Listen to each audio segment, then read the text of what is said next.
Hi. I wanted to record a video where I talked about the Keurig coffee maker system uh, because it's a bit of a weird system to begin with, um, and I'm not exactly sure why it's as popular as it is. The best that I can figure is for a little over a decade now, people have been going more and more to get their caffeine fix from coffee shops like Starbucks, where the national chain actually hypercaffeinates the coffee so that you end up getting addicted to it. You need that rush, you need that high. The regular quality coffees are no longer good enough. And the thing that I've found about coffee, um, and this was supported by an episode of QI starring Stephen Fry uh, and other celebrities, is that is that coffee actually doesn't make you wake up so much as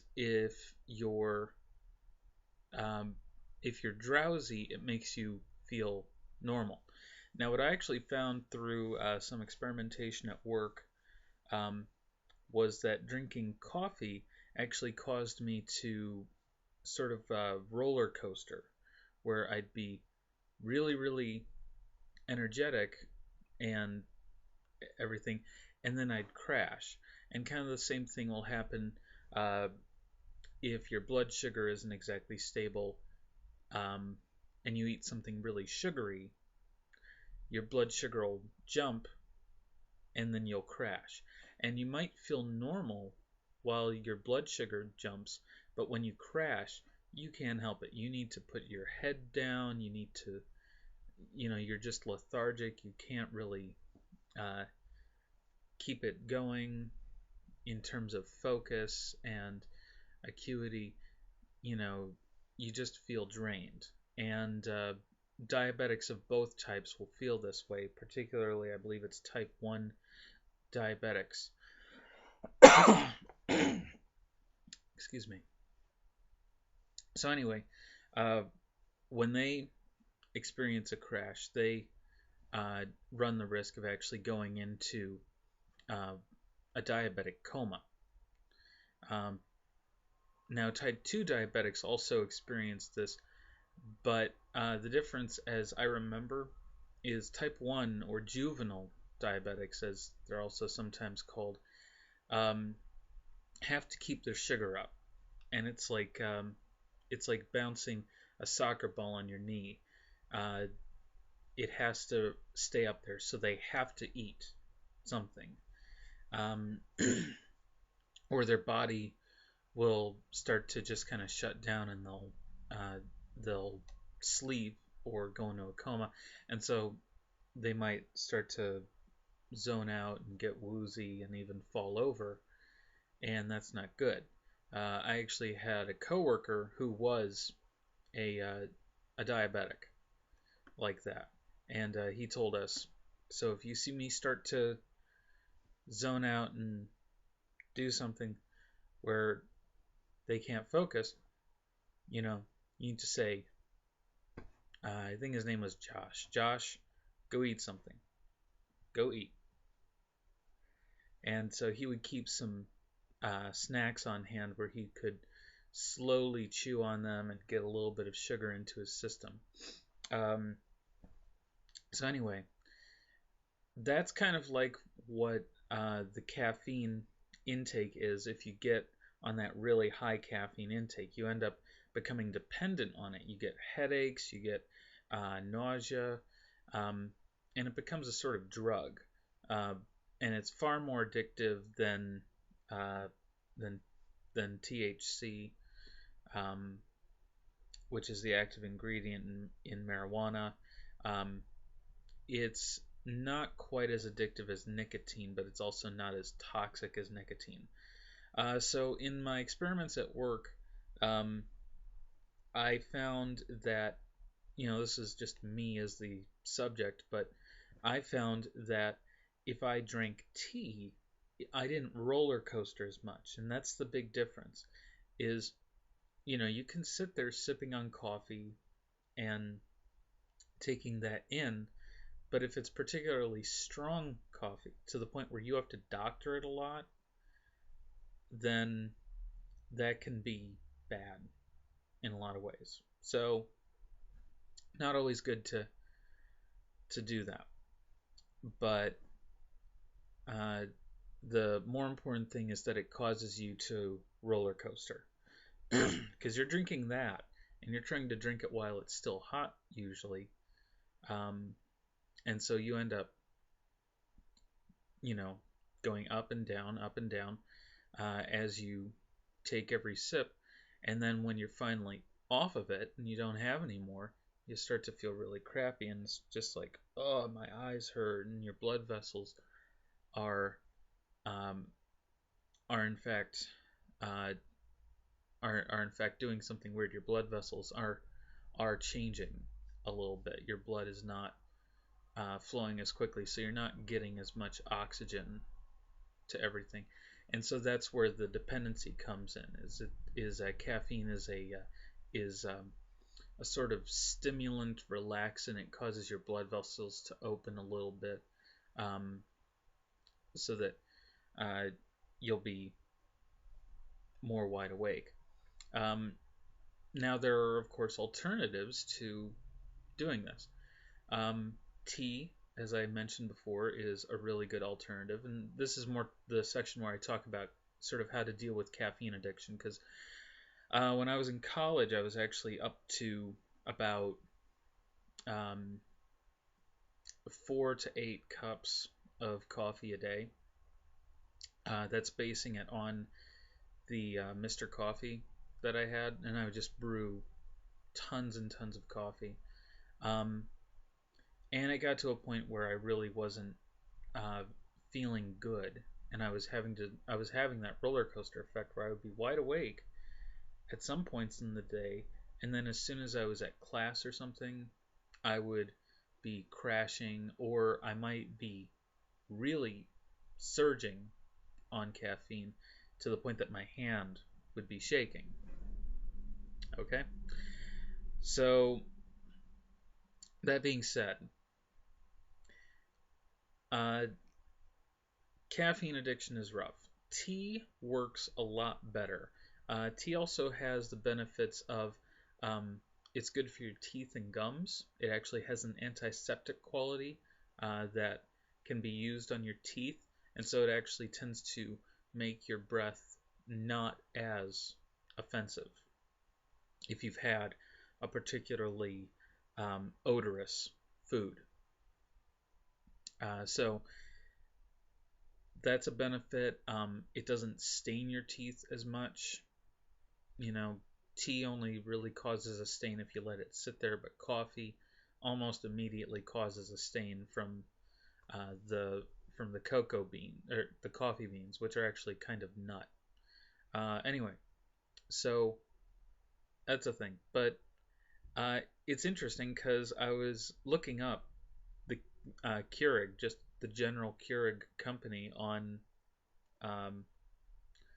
on Wikipedia, and a lot of people have been down on Wikipedia lately uh, that I've been talking to, but these things are peer reviewed, um, and I have personally tried to make entries where I didn't back up what I was saying, um, even though I had done the research and I knew it was correct.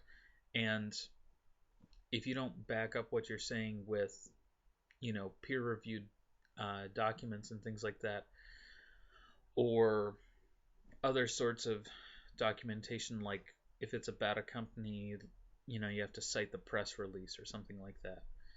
Or if it's about a movie, you have to cite the IMDb page, which is far more peer reviewed and everything because you can have slander on that. Anyway, so uh, that aside, I actually think Wikipedia is relatively reliable. I'm not about to go citing it on a paper, but it offers a lot of information where then I can go directly to the source.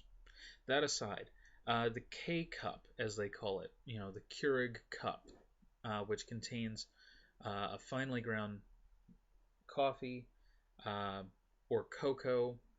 It'll also include cocoa, but in the case of the coffee, it actually has a small paper filter in it.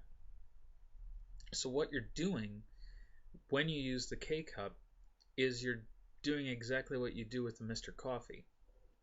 It's just a drip, um, a drip coffee maker, but with a water pump and a high-speed water boiling unit. So I found that interesting right away. But what I really don't like about the Keurig system, because I've had a chance to try it over about a month now, um, I didn't buy it. And I'm not the one using it every day, but I've had a chance to try it now since I've been on winter break uh, from work. And I can honestly say that the Keurig system is an environmental nightmare. And I shouldn't have to tell you why.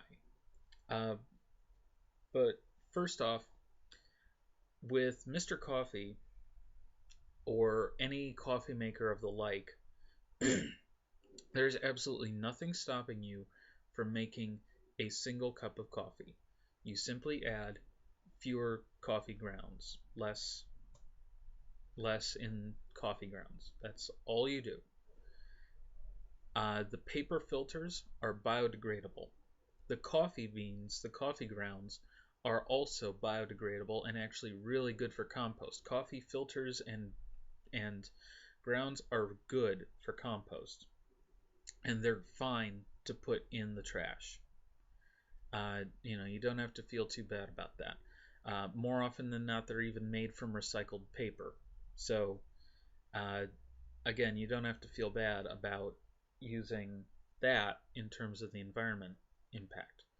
Um, what's more, you don't get uh, you don't get the super strong caffeine that makes you bounce around as much. Coffee in and of itself causes you to kind of bounce around a little bit like it did me back in college. But um, in this case, the Keurig machine brews 1 cup at a time. So if you have a large group, uh, yes, everyone can get their own individual cup of coffee, and they'll have, uh, whatever flavor they like, but you have to use so many of those K cups. And maybe by the time you factor in, the relative inexpensiveness of the K cups, they're available everywhere. You can buy them off the shelves and everything. Maybe that doesn't seem so bad, but you know, every one drink is one of those cups in the trash.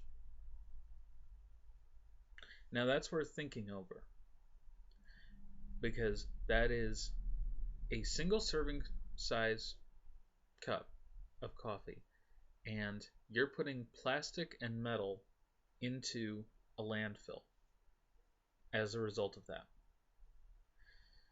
as opposed to coffee grounds and paper, both of which biodegrade. And in the case of of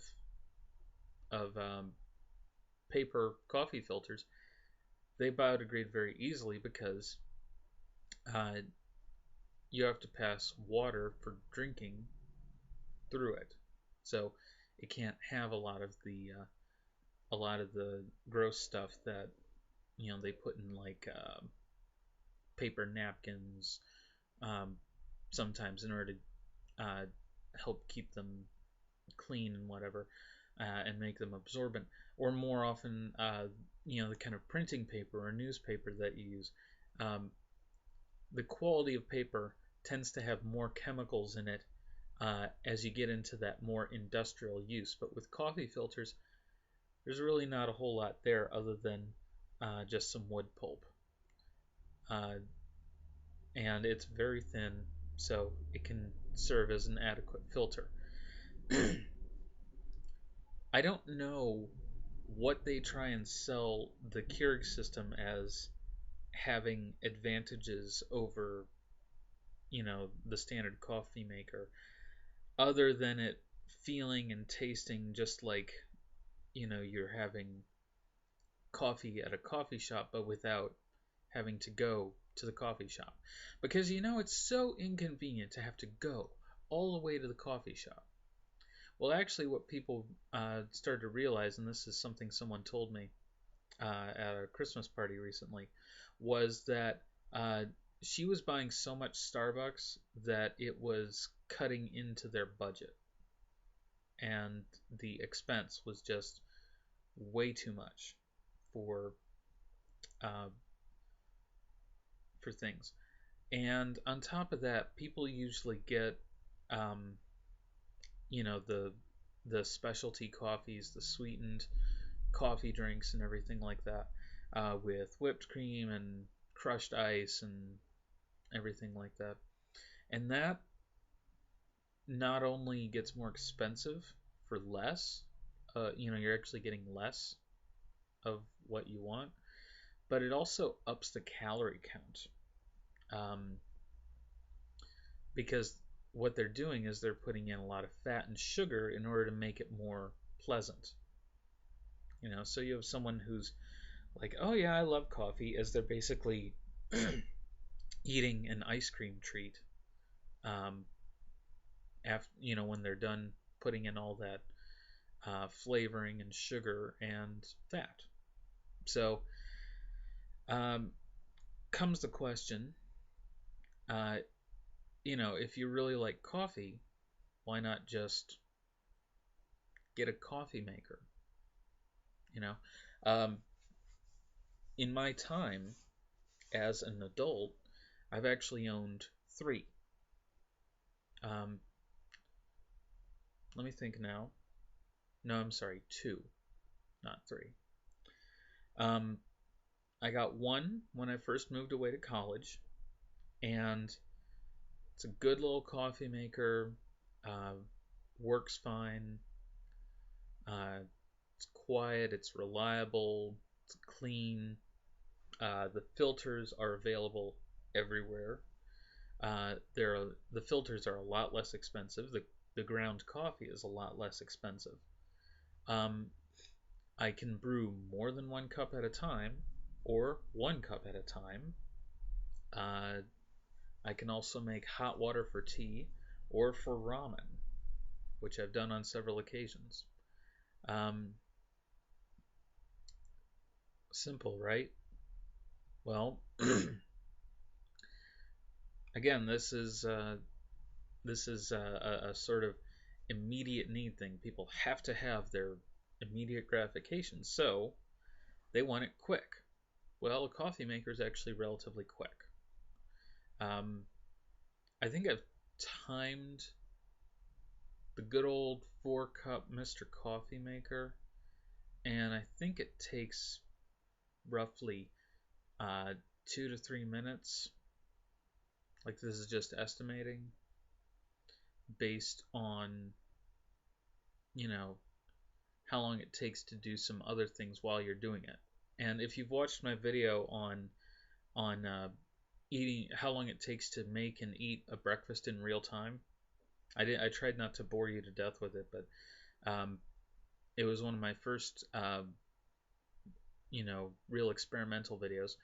That one I thought was really cool because um, coffee kind of brews on its own, just like if you put bread in the toaster oven or the toaster, it kind of toasts on its own. And then eggs and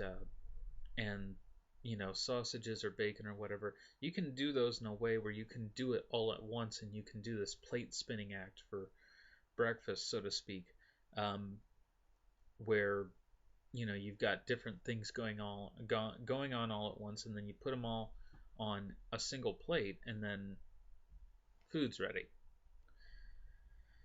So I think some of the beauty there is that the coffee maker requires a few seconds. And the second coffee maker that I got, because we misplaced the first one between moves, uh, had has a timer on it. I still have it. And it's a 4 cup coffee maker. It has a clock on it and it has a timer. And when you set it to start at the timer, you put all your stuff in the night before, and it just goes. So you can have your coffee first thing in the morning without needing to get up and do anything. It just goes for you because you already set it up.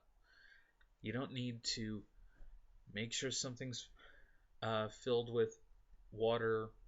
A reservoir is full of water. You don't need to put a cup in to the special Keurig machine that has 2 pins and everything. Um, what's funny about the Keurig machine is that we actually found that the coffee that we got out of it was better if we used our own coffee and the filter device with the metal filter that comes with the machine. So you can use your own coffee. What's the point of it if you can use your own coffee with it? What's the point of the K cups? So the only downside is you actually have to let the regular coffee filter cool off. So you have to with the disposable K cups, you open it up and you can just toss out the old one and put in a new one for the next person. With the reusable K cup filter thing, you have to carefully take it out, immediately put it under some cold water to help it cool off. Otherwise, you're going to burn your hand quite badly. It'll hurt, at least. Then you have to empty it out, rinse it out, and everything. It's a lot more fuss than it is to just take the basket out of a Mr. Coffee maker. Uh, and it has a little handle on it. You pull it, you lift it up, you dump out your coffee and your filter, and there you go. And for people who say, oh, well, if it's been sitting on the Mr. Coffee, it's not very fresh and it doesn't taste as good. Well, I found a little secret that works, and I've shared it in other videos, I believe.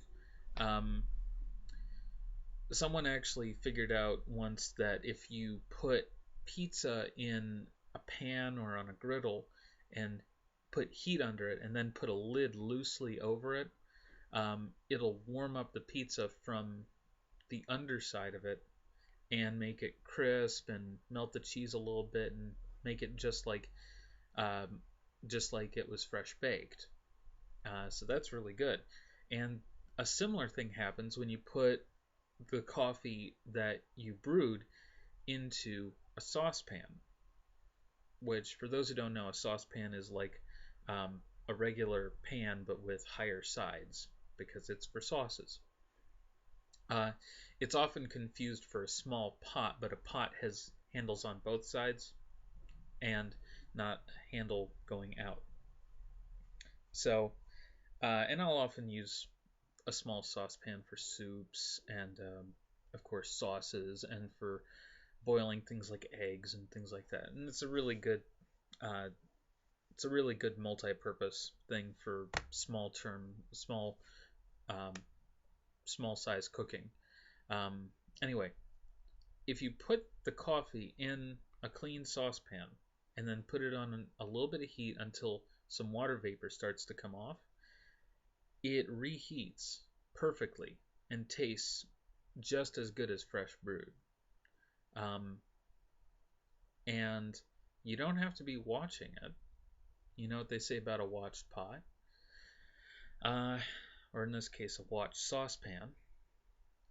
You have you have the freedom to go and do something else and then just come back on it in a minute, and then it's ready, and you take it, put it over the sink, put your mug in the sink, don't hold it on the risk of splashing, pour pour the pour the formerly cold coffee into a mug, and there you go.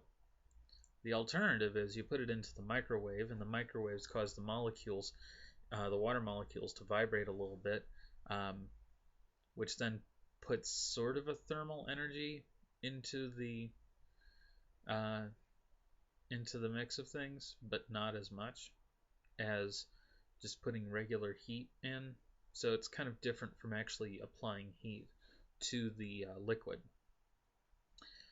So this was an experiment that I did just randomly because I didn't really want to microwave it, and I wanted to see what happened when I put it on the stove. I think I was having a headache and I didn't want to deal with the beeping that day. So, you know how microwaves beep, so I thought, oh, I'll put it in the saucepan and I'll reheat it. And then before too long, it was starting to get nice and warm. So this was a very cold day, and I didn't feel like brewing another pot either. Uh, I don't like to waste, coffee that was made fresh or whatever. Anyway, so I poured it into the mug, doctored it up with milk and a little bit of sweetener, and sure enough, it was good to go. Um, and it's just kind of weird that we've gotten into this instant gratification thing so much that a device that only does one thing, it takes up more space than a regular coffee maker, but it's newer and it's sort of easier, but it only makes one cup at a time. That is somehow more convenient in our heads. Because if we're the only one who drinks coffee, okay. And yeah, it can pour it directly into the travel cup or into your coffee mug. Ooh. But you can pour coffee directly into a travel cup yourself, and it takes about the same amount of time.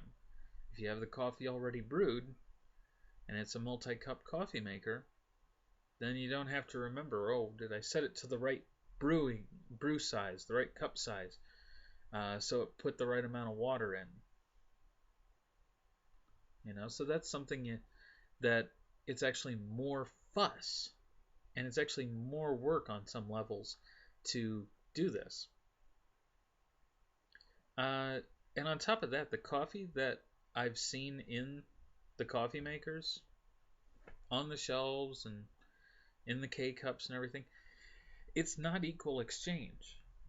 So it's actually doing harm to the fair trade equal exchange movement for co-ops of coffee growers. So that's a problem in itself. Now, for those who don't know, the way that coffee is normally grown is they have big plantations full of coffee plants, where they will actually plant coffee,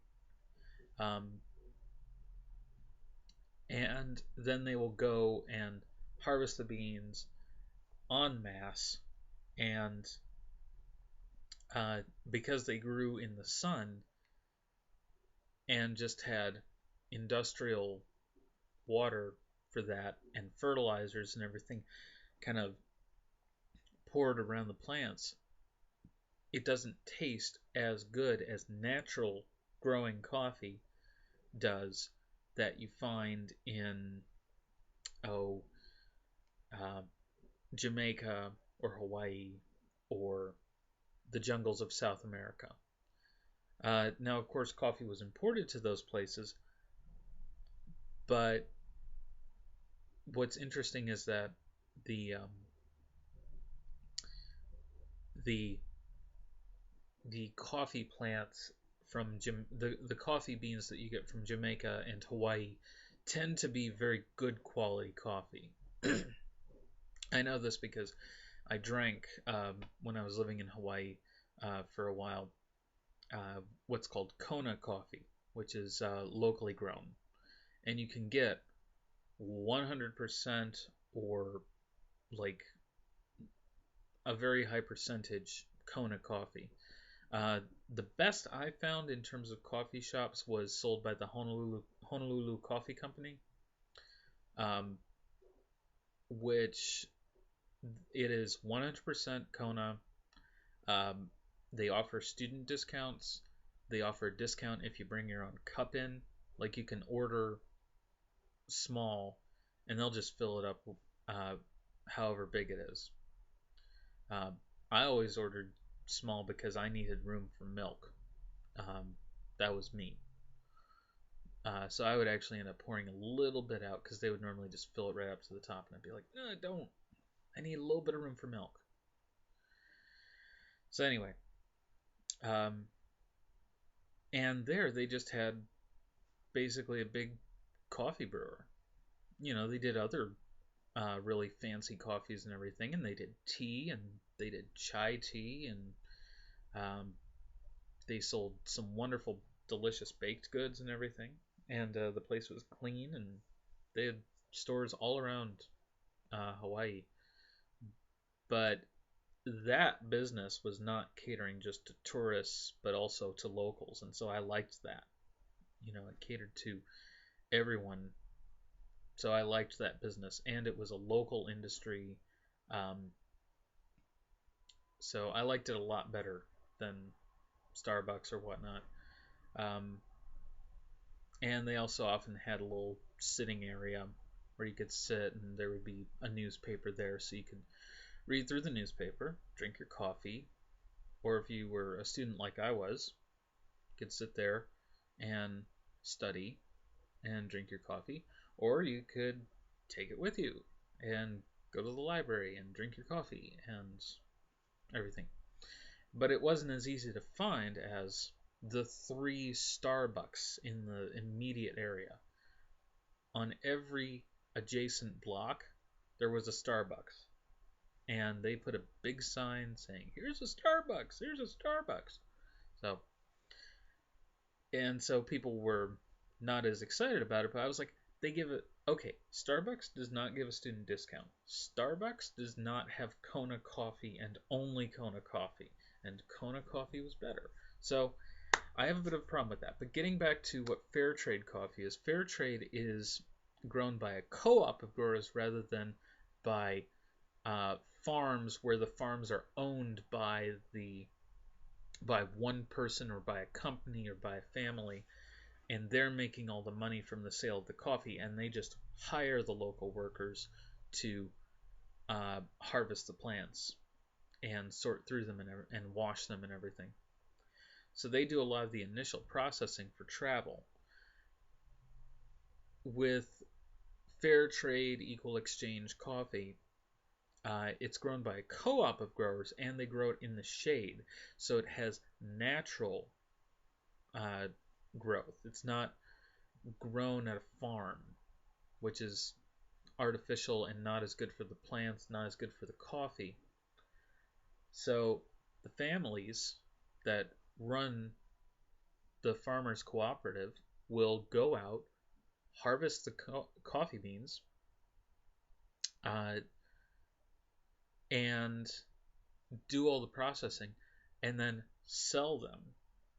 But the money for the coffee goes right to the village, and so they're able to build clinics, and uh, they're able to build schools. They're able to build roads and get central plumbing and clean water. Um, they're able to get um, better quality food for everyone. They're able to get communications.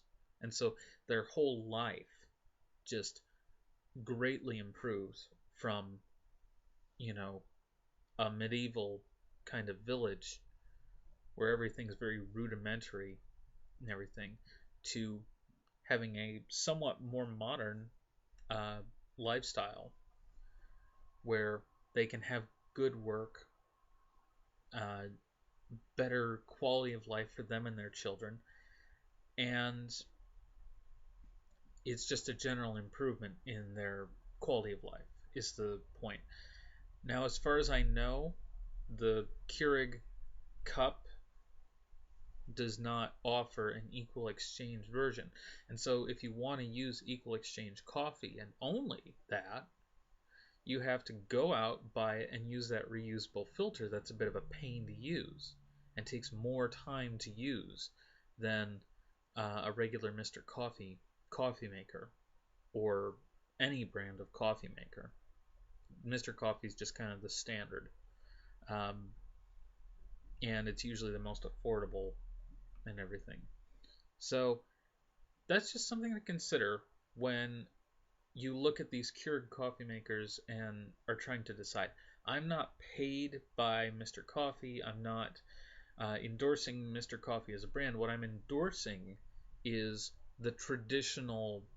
Not it's not even the traditional way, because the traditional way is like espresso or the Turkish Arabian style of brewing, which are much stronger brews and will give you your caffeine fix. And often, what they do at Starbucks is they actually give you shots of espresso in your coffee. A cappuccino is an espresso with steamed milk, as I remember. Um, that might be cafe americano, but the point is that um, all of these different coffees that you're used to are actually espresso with variations, and they caught on big in the 90s and the 80s to a degree, but more so in the 90s. And they aren't quite as good to me. They aren't as good for you. They aren't as good on your pocketbook because you're paying more for this. um, I actually have an espresso and cappuccino maker. Never used it, unfortunately. Um, a neighbor was just gave it because she didn't want it, so I received it as a gift, basically. But it's so complicated to use, and you wind up with all these grounds in the bottom of your cup, and it's so much stronger and less pleasant that I don't feel the need to really use it. It has these tiny little cups and a tiny little milk pitcher, so I feel like I'm having a tea party. Um, and so it's just kind of a weird uh, thing that we've gotten hooked on espresso. But that aside, it doesn't do us as good. It doesn't do us as well of a service to use these things and to only have espresso for coffee and to only have coffee that's that strong. Back in the 1950s and 40s and 30s, and for a long time, people got addicted to percolated coffee because it was a lot stronger. But you also wound up with a lot of grounds in the bottom. It wasn't as pleasant. It tended to give. I tried what basically was percolated coffee in a cafeteria when I first got to college, and it was always so strong compared to what I was used to that I didn't like it. And I eventually just went completely off of it. And, I got my own coffee maker, but I didn't have uh, milk, so I couldn't use that really. Um, so I would use it to make ramen on the weekends or something if I was hungry. But that aside, it just doesn't do to have these strong coffees.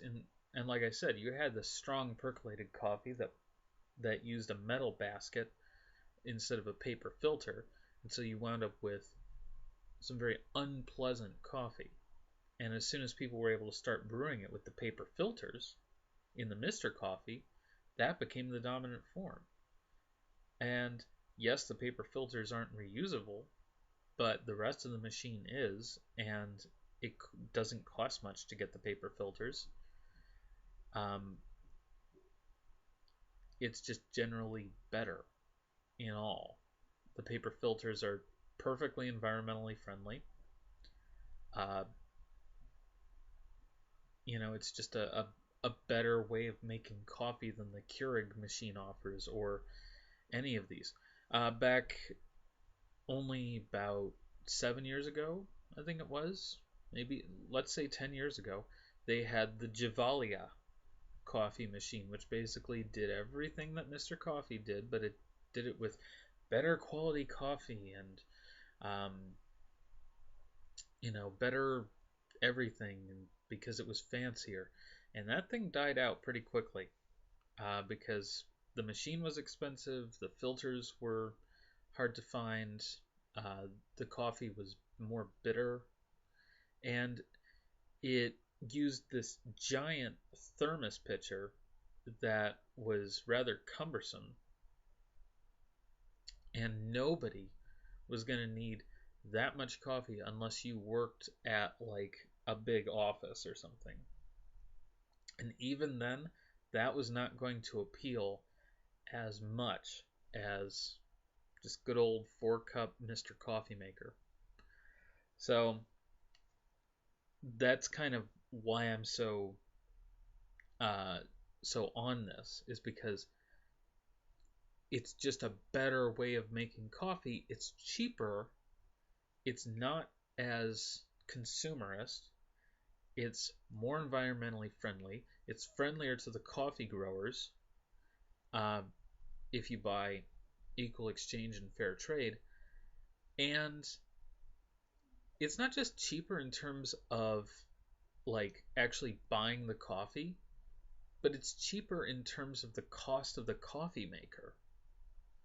You know, a little 4 cup Mr. Coffee Maker costs about what, $10, if that.